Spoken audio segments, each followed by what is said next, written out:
Hi guys, అందరు ఎలా ఉన్నారు? బాగున్నారా? నేను బాగున్నాను ఫ్రెండ్స్. ఇదేమిటి అనుకుంటున్నారు? సాంబార్. సాంబార్ అంటే ఎవరికి ఇష్టం ఉండదు?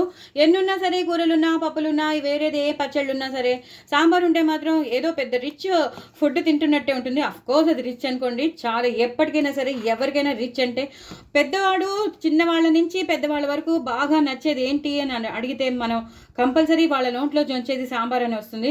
ఎందుకంటే అంత టేస్టీగా ఉంటుంది కాబట్టి. చక్కగా నెయ్యి వేసుకుని మనం ఫంక్షన్స్లో వెళ్ళినా సరే, పార్టీస్కి వెళ్ళినా సరే, అలాగే పెళ్ళిళ్ళకి వెళ్ళినా, ఏ దానికి వెళ్ళినా సాంబార్ అయితే కంపల్సరీ అందరూ కలుపుకుంటారండి.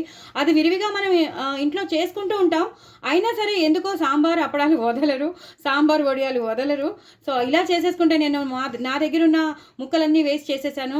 ఆనపకాయ ముక్కలు కానీ, క్యారెట్ కానీ, ఉల్లిపాయలు కానీ, టమాటో వేసేసి చిలకడ దుంపలు వేస్ట్ చేసేసాను. కానీ మీ ఇంట్లో ఇంకా ఏమేమి ఉంటాయో అవన్నీ వేసుకుని చేసుకోండి. ప్రొసీజర్ మాత్రం చూపించాను, అద్దరిపోయింది. సూపర్ అండి. చాలా చాలా టేస్టీగా ఉండే సాంబార్. లాస్ట్లో మాత్రం కొత్తిమీర, కరివేపాకుతో గార్నిష్ చేసుకోండి. అసలు కొత్తిమీర లేనిదే, కరివేపాకు లేనిదే అసలు స్టార్టే చేయకండి. ఎప్పుడు తెస్తే అప్పుడే చేసుకోండి.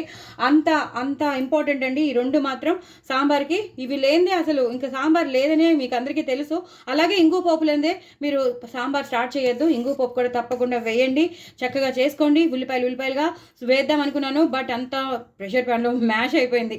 సో ఇలా మొత్తం ఉల్లిపాయల ఫ్లేవర్ అంతా సాంబార్కి పట్టేసింది, అద్దరిపోయింది.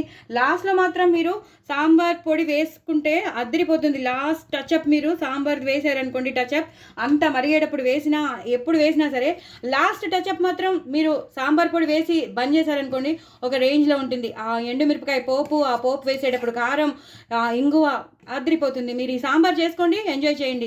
నేను బెల్లం కూడా వేశాను, చింతపండు రసంలో బెల్లం కూడా వేసేసి చేశాను. లేకపోతే కొంచెం తీపి కూడా లేకపోతే సాంబార్ అస్సలు బాగోదు. అంత పుల్లగా ఉండి బాగోదు. కొంచెమైనా నేనైతే 2 స్పూన్స్ పౌడర్డ్ బెల్లం వేశాను. మీకు తగినంత, మీకు రుచికి తగినంత మీరు వేసేసుకోండి. బట్ బెల్లం మాత్రం కంపల్సరీ వేయండి. చూసారు కదా ఎంతో చిలకడ దుంపలు, క్యారెట్లు అన్నీ ఎలా వస్తున్నాయో. సూపర్. మరి చేసేసుకోండి, ఎంజాయ్ చేయండి. నా ఛానల్ మాత్రం సబ్స్క్రైబ్ చేసుకోండి, అసలు మర్చిపోదు. బాయ్ అండి.